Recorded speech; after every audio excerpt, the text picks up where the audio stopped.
Hello' everyone, সকলোৱে Demon স্লেয়াৰ চালেনে বাৰু? আমিও চাবলৈ গৈছিলোঁ আৰু চাবলৈ যাওঁতে আমি গুৱাহাটীত য'ত আছিলোঁ মই এতিয়া তাৰে হোম টুৰটো আপোনালোকক দিছোঁ। মই অৱশ্যে এড্ৰেছটো ভালকৈ মেনশ্যন কৰি দিম বাৰু।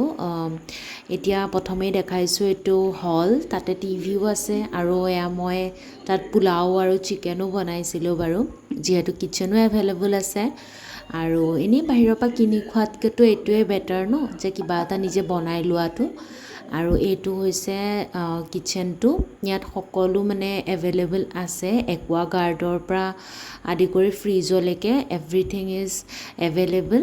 আৰু দেন এইটো হৈছে এটা মানে গেমিং ৰুমেই ক'ব পাৰি আৰু ইয়াত বহুতো কিবাকিবি আছে খেলিবৰ কাৰণে। আমি এইবিলাকত বহুত কিবাকিবি খেলিলোঁ আৰু এনজয় কৰিলোঁ। আৰু এইটো আচলতে এটা 3 BHK ফ্লেট হয়, যোনটোক হোমষ্টেলৈ কনভাৰ্ট কৰা হৈছে।